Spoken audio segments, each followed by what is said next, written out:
Welcome to Lady Lovestead Reads. Today I'm sharing with you my Spring 2021 book haul.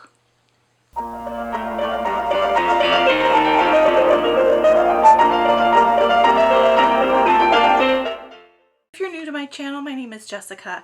The genres that I prefer to read are contemporary, classics, cozy mystery, mystery thriller, fantasy, vampires, pirates, mafia romance, dark academia, memoir, nonfiction. And I do read outside those genres as well. I will dabble in science fiction. I will dabble in horror. So, today I'm sharing with you the books that I bought in spring 2021. Something I hear a lot of booktubers talking about is how, like, I'm on a book buying ban. I can't buy any more books. Y'all, this girl does not put those limitations on herself or her life. I'm not going to ban something that brings me joy, okay? So the solution to managing your book buying habits are to set a budget for yourself every month. Don't go over your budget. Problem solved. My book budget is like $35. 10 of those dollars goes to Kindle Unlimited subscription. $9.99 of those dollars goes to a Kindle Unlimited subscription, leaving me with $25 to buy books. I buy books secondhand. I buy them at thrift shops. I buy them from thrift books online, and will also scavenge through little free libraries in my area for books that I'm particularly interested in. If there's a book that I am really interested in that's a new release, if it's under $25, I buy it. And that's my budget for the month. So that's how I manage things. Yep. Okay, let's talk about the books that I have purchased spring 2021. I consider spring, March, April, May. Alright, first I purchased Do or Diner by Christine Wenger. This is a cozy mystery. It is set in New York. I adore books set in New York. It is one of my like niche genre preferences. New York, coffee, couple of the things that I really love. Diners. I am obsessed with diners. I've talked about this before on my channel, but I do work remotely. When there wasn't a panorama going on, I would work from the local diner. I just love diners. I love how they have their own social ecology. If you ever just people watch in a diner, it is its own social ecology. And I find it so fascinating. So, this is the first book in a cozy mystery series called A Comfort Food mystery series. And I've not read it yet, but I'm hoping to get to it probably at least by fall.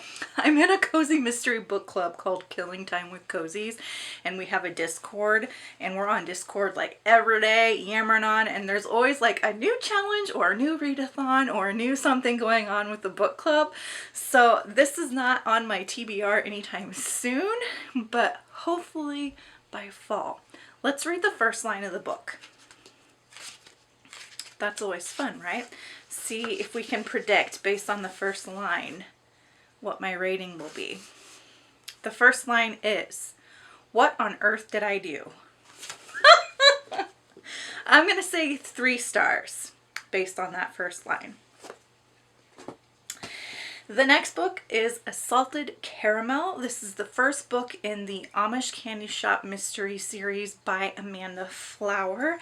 I purchased this book because one of my friends in the Killing Time book club, her name is Tiffany, and her channel Beach Bum Bookworm focuses only on cozy mystery and romances. She's amazing. Her depth of knowledge on cozy mysteries astounds me. And this is one of her favorite series of all time. So I got the first book in this series. Thankfully, the rest of them are available through my library's Hoopla. So I can continue this series that way. I have already read this one. I read this one in May. and I did end up giving it 3 stars.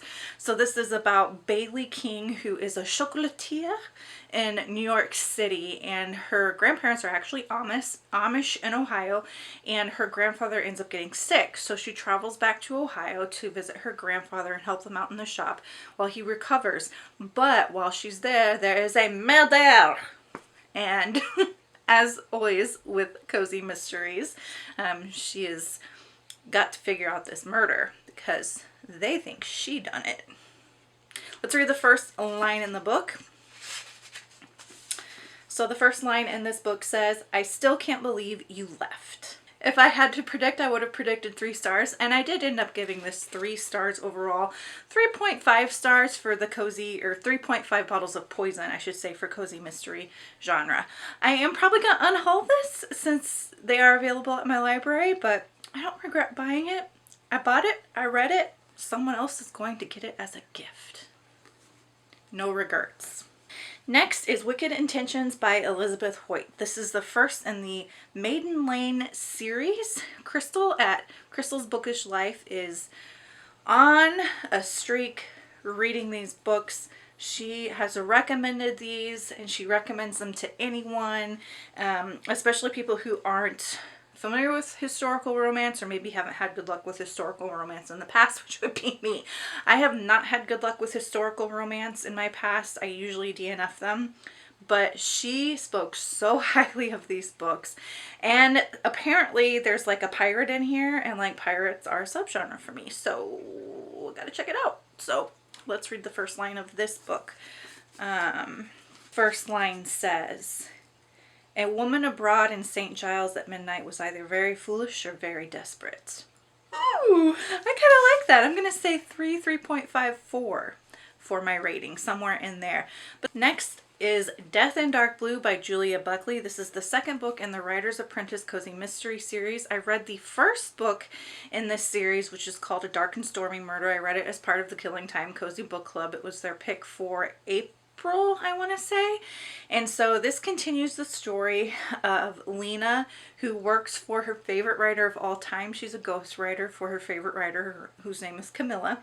And so Lena lives with Camilla in their old Gothic Victorian home in Indiana. And the next door neighbor, Sam, his wife has gone missing. So that's like an overarching story across the books in this series, is trying to figure out where his wife is and what happened to her. And then there's a different mystery within each book. So this continues that. Let's read the first line of the book and predict my rating. The first line is, "I opened my eyes to see that the ice had formed on my bedroom window, as though a delicate artistic finger had traced complicated swirls and spires on a glass canvas." Julia Buckley's writing, her prose is so gorgeous. And usually with a cozy mystery, the prose doesn't play a role. It's more focused on the story. But Julia Buckley's prose is just chef's freaking kiss. I'm going to say 4 stars as my prediction. Next, I think this is the last cozy mystery. Yes. I bought Clammed Up by Barbara Ross. This is the first in the main Clam Bake mystery series, also a cozy mystery. So this is about Julia Snowden. She returns to her hometown to run the clam bake business that her family runs. There's a murder. One of my other friends from the book club, her name is Ro. She has read over 500 cozy mysteries.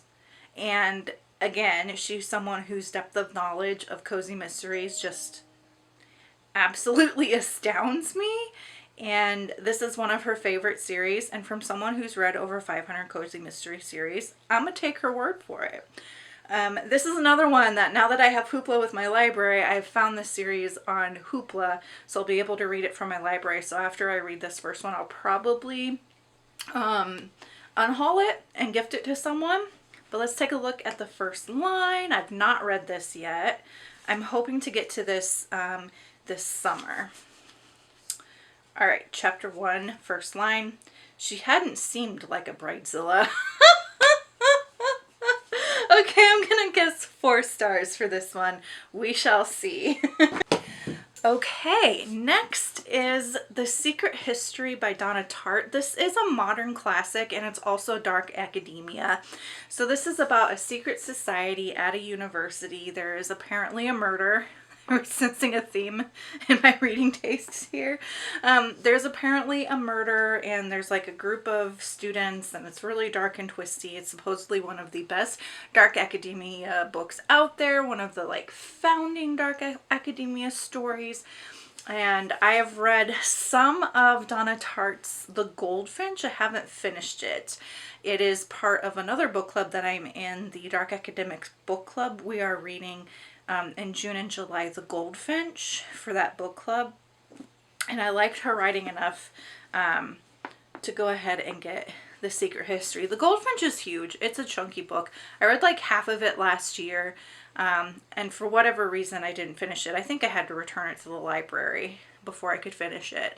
But I'm looking forward to finishing it with the book club this summer. And then I think I'd like to pick this one up maybe in the fall. Oh, let's read the first line and predict my rating based on the first line. Okay, the first line is, the snow in the mountains was melting, and Bunny had been dead for several weeks before we came to understand the gravity of our situation. Whoo! I'm going to predict a 5-star for this. We shall see. Next is Blood on Silk by Marie Treanor. This is a vampire story, which is one of my niche subgenres that I am obsessed with, as are most people.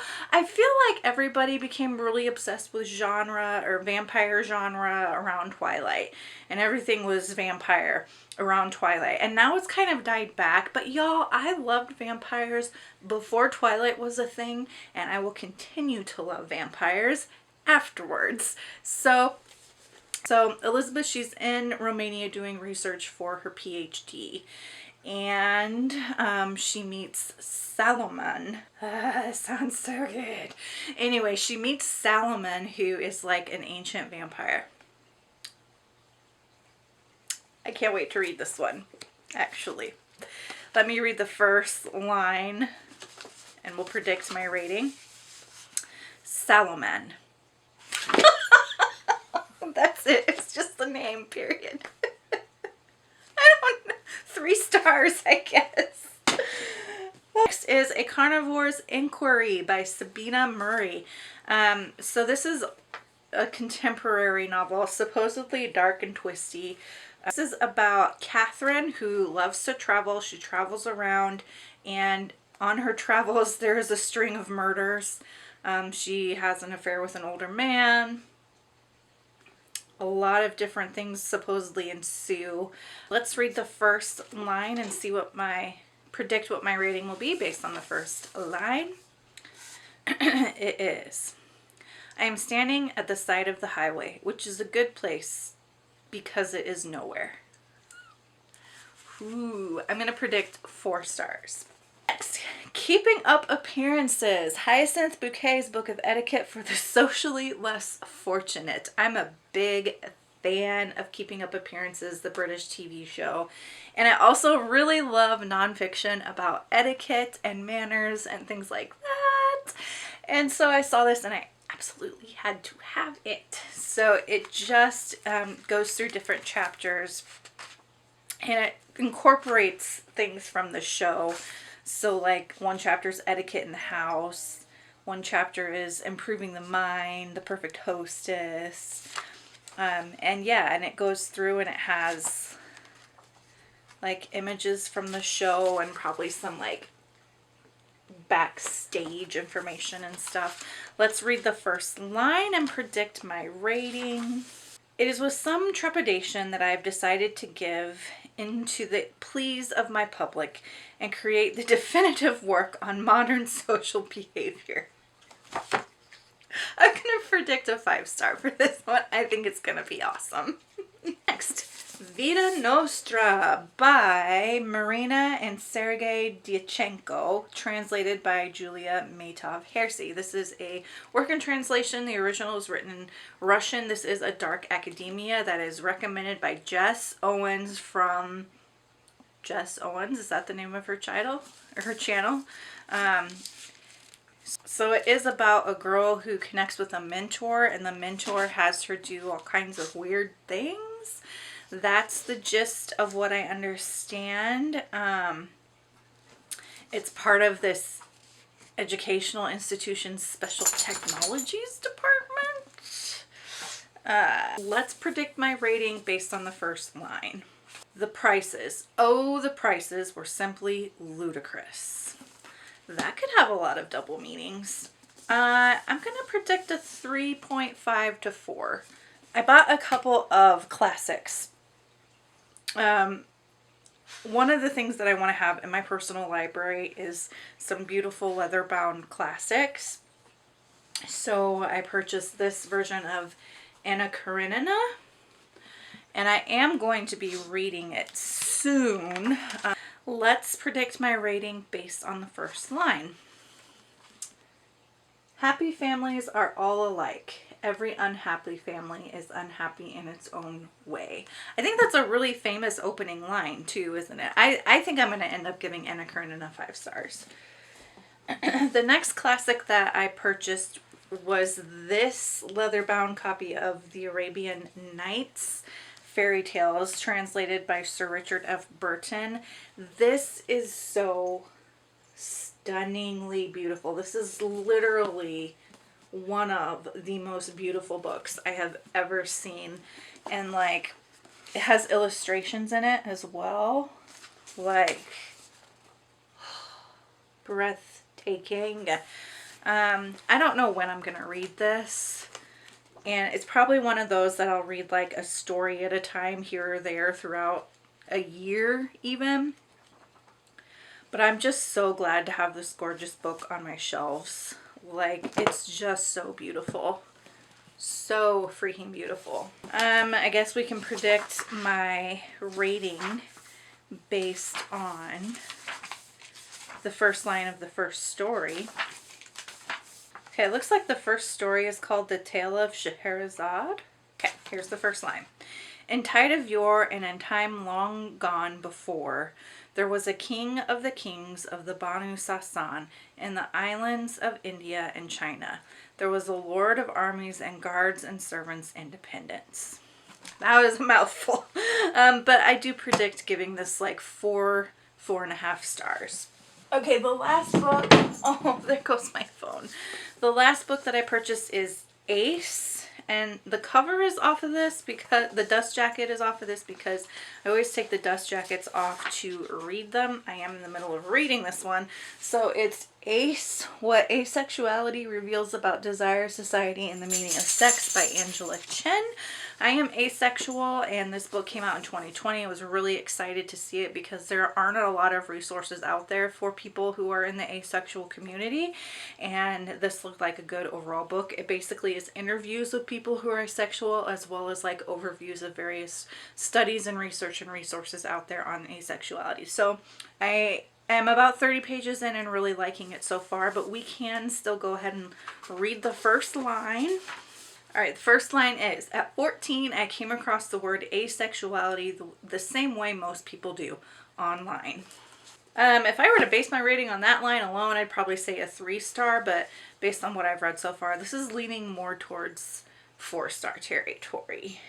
All right, those are the books that I have purchased this spring with my $25 book budget. I'd say it's a pretty good haul for $75 worth of books. So yeah, what books have you bought lately? Have you read any of these books? If you made it this far, please leave a flower emoji for spring in the comments down below. And until next time, make sure to read good books, drink good coffee, take care of yourselves and each other.